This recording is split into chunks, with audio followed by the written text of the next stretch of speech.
The Republican Party has been furiously pumping out bills to disenfranchise voters, following the defeat, of course, of Donald Trump in the 2020 election. So now they claim massive voter fraud, which isn't true. There's been no evidence of that. Didn't actually happen. But, hey, facts be damned, right? This has all been part of their plan to try to ensure that they stay in power, despite changing demographics and a much more progressive youth. Well, if we just stop those people from voting, well, then we continue to stay in power for perpetuity. And you guys can recall, every time I bring up a story about voting rights and voter suppression, you can just go back to when they admitted it. When they admitted, yeah, we just want to make it sure that, less people vote. That was Paul Ryrick, the founder of the Moral Majority, numerous other conservative think tanks. He said, we don't want more people to vote because if they do, we lose. We lose. And in fact, numerous Republicans, they haven't exactly been shy about this, including Donald Trump, have openly admitted the same thing. That if more people voted, Republicans would never be in power again. Because it turns out their policies are deeply unpopular. They give all the money to the rich, all the tax cuts to the rich, screw over regular working people in favor of the donors, in favor of the elite, and do incredibly unpopular policies. So, no, most people are not at all interested in the Republican Party. And so they've got to, do voter suppression, stop people from voting, make sure that less people turn out, that they gerrymander districts, et cetera, et cetera, et cetera, right? So they're essentially rigging the rules. So now we rightly focus on those efforts because they're important to point out. But okay, what's being done against those efforts? The Democratic Party says, well, okay, we oppose the Republicans and their plans to stop, voter suppression. What are they actually doing about it? Well, it turns out, sadly, not a lot. Almost nothing. At least nothing concrete. In fact, the last thing that was done was Biden signing an executive order. This executive order was supposed to protect and promote the exercise of the right to vote. What did it actually do? Again, really nothing. To be fair, there's only so much that can be done with voting rights through executive orders. But obviously something more needs to happen.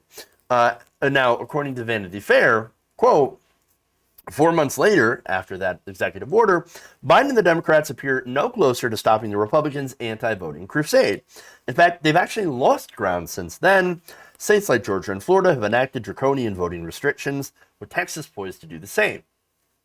Biden has spoken passionately and eloquently in defense of the vote, and Kamala Harris has been working on the issue since the beginning of the summer, but they haven't managed to get their party unified around a strategy to combat the GOP, with their pro-democracy bills still held hostage to the Senate filibuster. Honestly, I don't see what Kamala Harris is doing, and you know what? Speaking eloquently and passionately about the right to vote is still not going to actually get anything done. So that's the big problem. We're seeing a lot of words, but there's not a whole lot of action going on. Now, the article continues by saying Biden legitimately seems to recognize the danger of what the Republicans are doing, but it's been hard to understand what exactly he wants his party to do about it. That seems crazy to me. Why would you, one, not have a unified message, and two, not have a plan to go against voter suppression?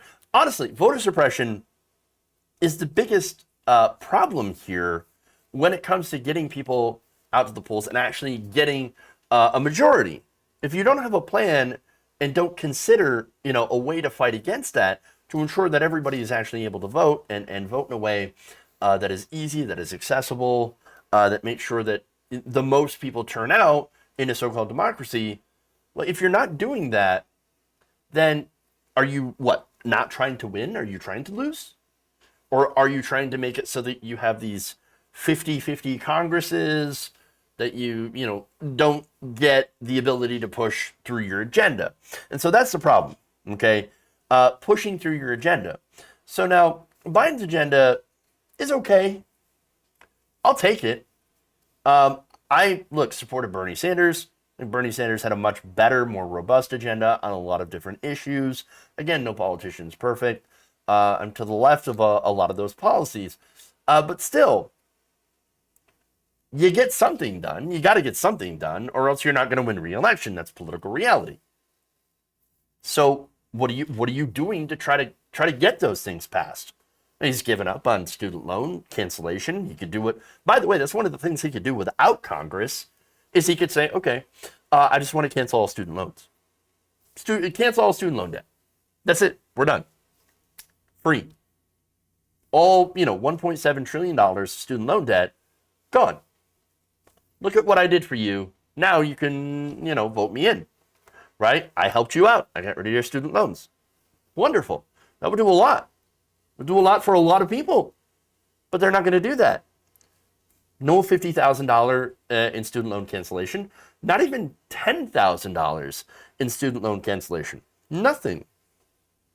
So that's a failure that is directly on him. That doesn't actually involve Congress. Now, as far as voting rights goes, well, he needs Congress. And that's unfortunate. Because the Republican Party is fairly fascist. It's fascistic at this point. So you can't really work with them. And they have absolutely no interest in working with you either. And so that's a problem. If you want to pass pro-voting rights stuff, for example, the John Lewis voting rights bill, well, you're going to have to get rid of the filibuster, right? Also, if you want to protect voting rights, me personally, I would pack the court. I'd just pack the Supreme Court with pro-voting rights justices in order to try to restore the lost sections of the Voting Rights Act that have been stripped away by the conservative Supreme Court. That's what I would do. Now, the thing is, Joe Biden's not going to do that. He's not a transformational president. In fact, he has promised his donors nothing will fundamentally change. That's not just bad, that's terrible for democracy. Because you have Republicans that are pushing all of these anti-voting, anti-democracy bills. And they're not, and the Democrats are not doing anything to fight against him. So now here's what they said about this. According to the New York Times, White House officials and Biden allies have expressed confidence to voting rights groups that the groups could, quote, out-organize voter suppression. Essentially believing that Democrats can turn out enough votes to overcome the GOP's anti-democratic measures. Well, now wait a minute. If you've got nothing done, or very little done, other than coronavirus relief, which was done without Republican help, by the way, through reconciliation, okay, but if that's your only achievement in 4 years, is that really going to lead to bigger turnout, especially in the face of all of these measures? I'm really, really concerned about that. Oof. That's it? Oh, no, just out-organize them. Oh, that's all you got to do. Just out-organize them, guys. All these massive barriers. I mean, forget the fact that people are forced to wait in line for 6+ hours in some cases. Forget food and water not being able to be delivered to people who have been waiting in line for 6+ hours to vote. Polling places in minority areas being shut down. The voting rolls being purged by Republicans. Districts being gerrymandered to hell. But it's okay, guys. Just out-organize all of that while we sit in the White House and play patty cakes with Republicans. No, come on, man. Now, White House officials, after this got out, which caused a lot of outrage, they said, oh, we don't actually recall making such comments to advocates. But, look, that focus on turnout is broadly in line with how the administration has actually approached the issue. So their deeds have backed up that point of view.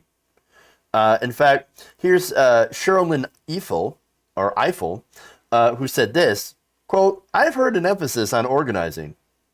This is, she's the president of the NAACP Legal Defense and Educational Fund, talking to the New York Times. Quote, from the Daily Beast here, Vanity Fair. That suggests the administration, instead of fighting the Republican assaults on the franchise, is more or less accepting them as an unfortunate reality and prioritizing efforts to overcome the barriers to the ballot box rather than on Capitol Hill. Now, you'll be right to ask this question. I think it's an incredibly fair question. Jeff, what can Biden actually do? He's the president. He's head of the executive branch. The problem here lies in Congress, which is 50-50. And you have two senators that are openly on the record as being against removing the filibuster. That's Joe Manchin and Kyrsten Sinema. They say in no circumstance will they get rid of the filibuster. All right, well, you can't exactly force them to get rid of the filibuster, but I believe that as head of the party, the president, understand the president, and we're playing politics here now, okay? The president is literally supposed to be the head of the Democratic Party. So the president has something called the bully pulpit, okay? You could use that bully pulpit. That's why it's called the bully pulpit, to push, people to do the things that you want them to do with public pressure. As Joe Biden went out and put public pressure on Joe Manchin, in the very tiniest sense, a little bit. Not very much, though. Okay. Now, other things that you can do with the bully pulpit is have some, or not the bully pulpit, sorry, but like behind the scenes, for example, you could urge Chuck Schumer, for example, to start removing Joe Manchin from some important committee assignments. I'm sure you wouldn't be happy about that unless you play ball. Now, understand if you're thinking, well, these are some dirty tactics, Jeff. Yeah, politics is fucking dirty. You have to, in this case. Urge a stop to fundraising on their behalf. Why not? If you're going to do something, why not take a page out of the Republican playbook and go after the Democrats who don't want to play ball with your agenda? I tell you what, if it were my agenda, and I actually cared about it, I would be fighting like hell to get these Democrats on board. And yes, I might play a little dirty because guess what? That's what you have to do. It's not about, my integrity as a lawmaker. No, it's about getting things done for my constituents. That's what it's about. I'm going to get shit done, right? I get in office, watch out. I'm going to do everything I can to fight for the people, to fight to, for the people who got me into that office. And not just that, but for everybody. I'm focused on results. All right, let's do it. Let's get the, public option or whatever, right? And for me, it'd be Medicare for all, but you know what right? Joe Biden ran on the public option, so that's why I'm saying that. But yes, why not do that? And here's the thing. The Democratic Party already does those tactics, but they do it to progressives all the time. They remove progressives from committee assignments or deny them committee assignments if they're too critical in the party. They deny them fundraising access to the vans, the NGP system, the mailing lists. They do all of that stuff to progressives anyway. So of course they could do it to the centrist Democrats if they wanted to. And apparently they don't seem to want to. And that is the problem here. And so, look, I wish the Democrats would get tough. I wish Biden would get tough on the centrist Democrats. But unfortunately, he's defending the centrist Democrats. And more importantly, here he is. I'm going to show you a video here from the recent Biden town hall of him defending the filibuster, the very thing that is stopping him from protecting those voting rights. Take a look. So why is protecting the filibuster? Is that more important than protecting voting rights, especially for people who fought and died for that? No, it's not. I want to see the United States Congress, the United States Senate, pass S1 and S4, the John Lewis Act, get them on my desk so I can sign them. But here's the deal. What I also want to do, I want to make sure we bring along not just all the Democrats. We bring along Republicans who I know better. They know better than this. And what I don't want to do is get wrapped up right now in the argument whether or not this is all about the filibuster or, look, the American public, you can't stop them from voting. You tried last time. More people voted last time than any time in American history in the middle of the worst pandemic in American history. More people did. And they showed up. They're going to show up again. They're going to do it again. But what I want to do is I'm trying to bring the country together. And I don't want the debate to only be about whether or not we have a filibuster or exceptions to the filibuster or going back to the way the filibuster had to be used before. But isn't that the only way you're going to get it done right now? No, I don't believe that. I think we can get it done. If you agree with the former president, he has called your as you call him, your old boss, that it is a relic of Jim Crow. It is. If it's a relic of Jim Crow, it's been used to fight against civil rights legislation historically. Why protect it? There's no reason to protect it other than you're going to throw the entire Congress into chaos and nothing will get done. All right. Nothing at all will get done. Okay. So first off, let me give credit to Don Lemon. That's a really good question. And he really pressed him on the issue. All right. Let me just say this as politely as I can to Biden, to his response of, oh, well, if you throw the filibuster out, nothing's going to get done. It'll be chaos. Nothing's already getting done. Nothing is being done at all. And add to that, about 100 Congress members already voted to overturn the election. It's already chaos. You just don't know it. Or maybe you're just not paying attention. I don't know. What I do know is that unless we have a leader that is actually willing to upset the status quo, and that's not Joe Biden, nothing's going to get done. And Republicans will continue to chip away at our voting rights until they successfully disenfranchise everybody but their own voters. And what little democracy that we have left will be dead. That's the situation. That's the situation right now. That is what Republicans are working towards, and that is what they've been working towards since at least the 1980s, 1970s, to chip away at voting rights. Ever since black people got the right to vote, they've been chipping away at it. You cannot be this naive. There's no way. Look, what you have to do is you have to fight, okay? And you've got to fight now.